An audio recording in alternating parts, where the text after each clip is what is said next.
In the aftermath of the recent devastating earthquakes that hit Turkey and Syria, calls to lift sanctions on Syria flooded social media. Please let the word spread. The economic sanctions that have been imposed on Syria by the USA and Europe, innocent Syrians are paying for it. No one is helping Syria, and I'm gonna prove it to you. I'm gonna show you a picture that says not a single plane got to Syria. But a lot of what spread was riddled with misinformation. Like this viral picture. Many claimed the airspace over Syria was empty because Western sanctions were preventing aid from being flown in. Syrian airspace is still classified as high risk. And civilian aircraft operators in many countries are not allowed to use it.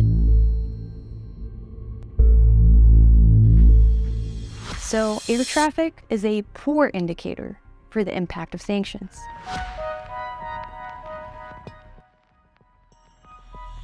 Some countries, especially Arab countries, as well as allies like Iran and China, did fly in aid. That's according to information published by Syria's own state-run agency, SANA. But at the time, Western governments were still hesitant to fly in aid because Syrian President Bashar al-Assad insisted all aid go through his regime. As news of the devastation spread and calls for aid deliveries grew louder, the Assad government saw a golden opportunity for propaganda.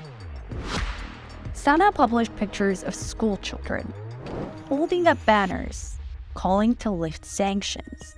But notice the uniforms and the logo. These pictures bear the marks of Assad's propaganda machine. Assad's Ba'ath Party is notorious for indoctrinating young students into youth organizations affiliated with it. Protests like these are actually compulsory, something I know from my own experience of having attended school in Syria. So are calls to lift the sanctions just a ploy by the regime? Are sanctions actually hurting ordinary Syrians? We actually haven't seen a sanctions package this big as the Caesar Act since the sanctions on Iraq in 2003. I was able to observe a very devastating impact of unilateral sanctions to the country, which has already been affected by 12 years of military hostility. From my experience now, is talking to a lot of loved ones in Damascus and in other, in Syria, is that the sanctions have made life quantitatively and qualitatively much worse for them. Sanctions for us means there is some accountability, that Assad does not get carte blanche or doesn't get amnesty. The Western countries should be innovative on the political level, and they should start rethinking another method, than those old methods. When the earthquakes hit Syria, they hit a lot of the opposition-controlled northwest, like the governorate of Idlib,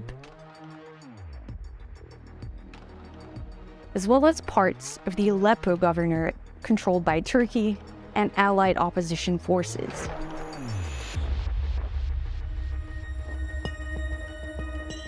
A region where 4.5 million people live in dire conditions, completely isolated from the rest of Syria.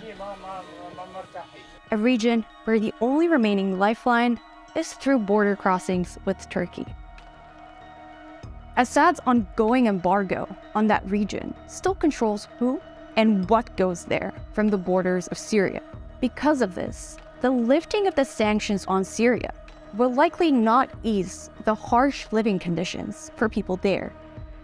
This may explain why calls to lift sanctions are mainly coming from regime areas. The earthquake also devastated Syria's second largest city, Aleppo.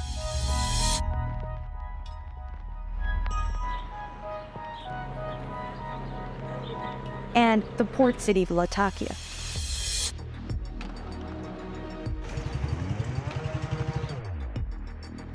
both of which are under the control of Assad and his government.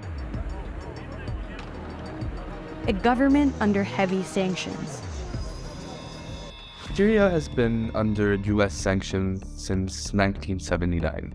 That was when Washington designated it as a state sponsor of terrorism. The Assad family, which took control in 1971, has now been under US sanctions for over 4 decades. But the harshest sanctions on Syria yet came at the end of 2019, when the US imposed what is known as the Syria Civilian Protection Act. It took the pseudonym of a reporter, a photographer, who provided proof to the US Congress of the torture that was happening in the Assad prison. Before defecting, Caesar's job was to photograph people who had died within the walls of Syria's notorious prison system. What Caesar himself, his pseudonym, what he provided was actual multimedia evidence of the gross human rights abuses that were happening in these prisons. Things like the torture of prisoners, not allowing them access to food or water for a prolonged period of time, physical abuse, mental abuse, all things that are not only against national law but international law, which prompted this intervention by the US at the time. Basically in 2014, in the summer of 2014, here in Washington, D.C., we were able to host a defector, a regime military defector who used to be a photographer, basically, for the military police, the same branch that I was arrested by. Muhammad Ala Ghanem is a Syrian who was victimized by the Assad regime and who worked on imposing sanctions against it. He describes himself as an accidental activist. I was arrested and I was thrown in jail on a trumped-up charge of impersonating a security police officer, something I never did. I witnessed firsthand, I witnessed torture, and I saw this was the first chance I had ever had in my life to see what the regime looked like on the inside.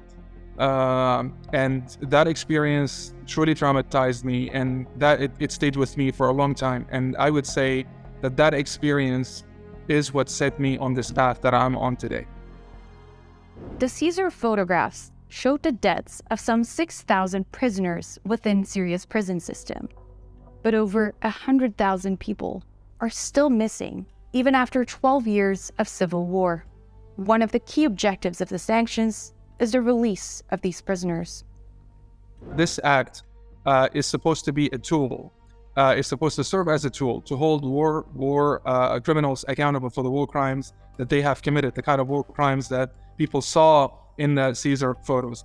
We made sure that it does not target populations at large. It does not target sectors at large. It specifically targets war criminals, people like Bashar al-Assad and his cronies, and people involved in this massive industrial killing machine.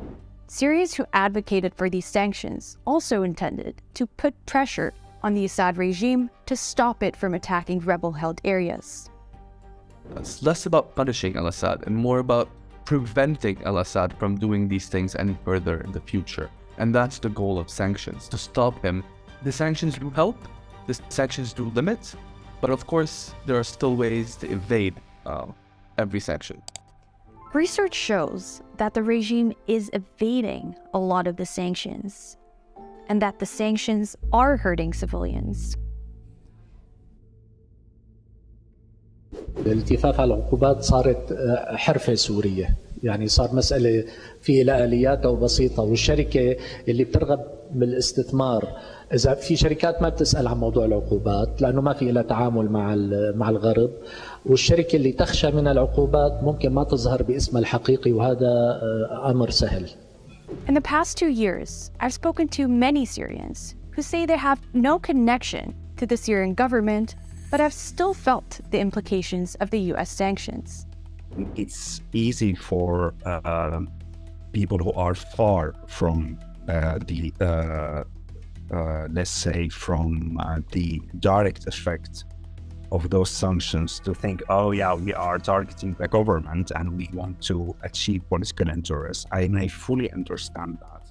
Ziad al-Kamwa is a Syrian from Latakia, living in the Netherlands.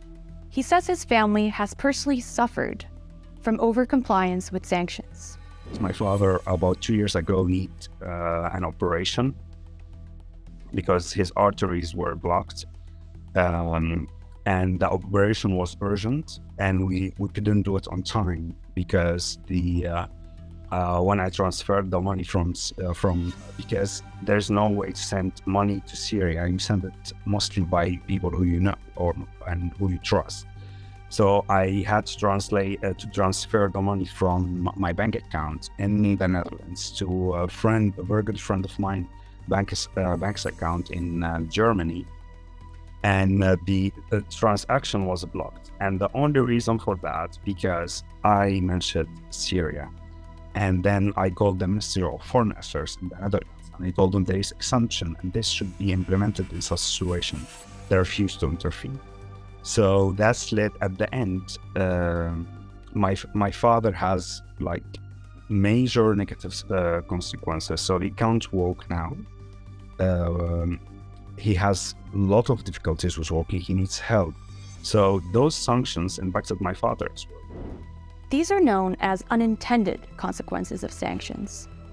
It is important to note that, yes, it can be perfect, right? So the whole package cannot possibly be perfect, because even though we sanction designers try to account for everything, there are still things you just can't account for and unintended consequences. And that's why the unintended outcomes of sanctions is a huge place of study in the sanctions rule.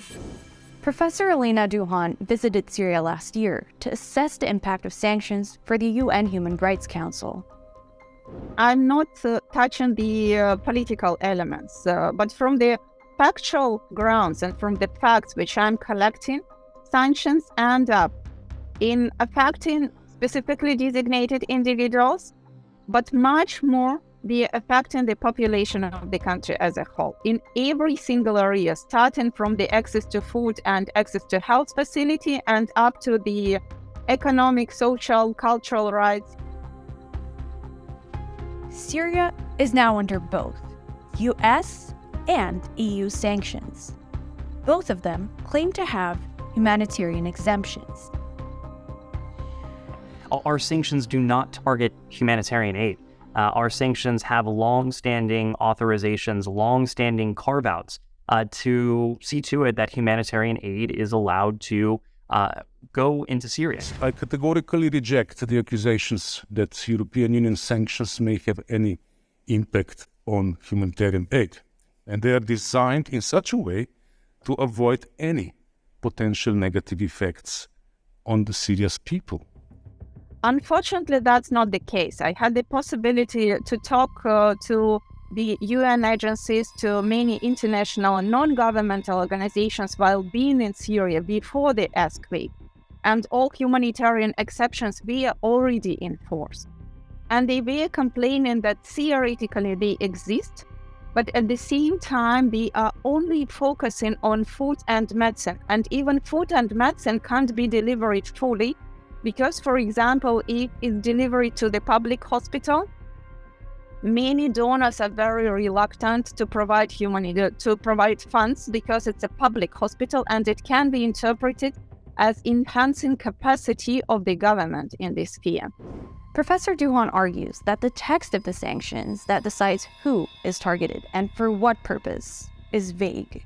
In addition to targeting regime entities that are responsible for crimes against humanity, the text of the sanctions also targets development and reconstruction, and this leaves room for interpretation. Formally, many entities are not under sanctions, but take into account that one of the purposes of sanctions is to prevent reconstruction and rebuilding and enhancing of the governmental capacity. All public area is considered to be blocked. According to Duhan's research, this prevents NGOs from training school teachers. It also prevents them from offering courses and educational opportunities to public employees of all sectors. All that has been interpreted as providing the benefits for reconstruction and rebuilding, and therefore no humanitarian exceptions could ever be given for dealing with these organizations. When it comes to legal texts like the sanctions, when phrases like reconstruction and humanitarian aid are not broken down into clear and concise terms, this leaves companies open to make their own interpretation. And companies and banks who are scared of fines for potentially breaking sanctions will choose to overcomply. In the aftermath of the earthquake, a lot of fundraising campaigns were shut down in the first few days. Then, on February 9th, the US issued a license relaxing sanctions on transactions related to short-term earthquake relief for a total of 180 days. When you lift sanctions or when you suspend sanctions in a way that does not ensure against abuse, that sends a message to the victims that your abuser, the regime that victimized you, is once again allowed to operate with impunity. So it's very disturbing for us. People who argue for sanctions rightly say that the Assad regime takes most resources, and that's something that we've known. The Assad regime has always been parasitic. But my argument would be that even if 2 or 3% trickles to the Syrian people, maybe the case is there to be made that it's worth it. On February 27, the U.S. House of Representatives overwhelmingly voted on a resolution urging the Biden administration to continue implementing the Caesar Act sanctions. Since the Caesar Act was imposed, Syria saw a record increase in prices of more than 800% in just 2 years alone. 90% of Syrians live below the poverty line. It's difficult to quantify how much of the deterioration of living conditions Syrians are experiencing now are directly because of the sanctions on their country, in terms of percentage. But many in regime-controlled parts believe that the sanctions are making their lives worse. It's possible to say the sanctions aren't the main problem. Assad is the main problem. There needs to be a real change, but there's enough room to question whether or not these sanctions are going to, bring about that real change, and whether the cost that's being paid by Syrian people living under Assad since the sanctions have been increased with the Caesar Act is too high for the positive outcome. The economy has collapsed completely because for the past 13 years, the regime has prioritized its war machine. The only way we see a transition beyond that, the only way we see an end to this so that Syrians can recover once again, is for this regime, that's the primary cause of all of the suffering, to leave. While there have been trials for individuals, there's currently no clear legal way to prosecute Syria's government as a whole. Syria is not a member of the International Criminal Court, and Russia continues to veto all resolutions by the United Nations Security Council aiming to hold the Assad regime accountable.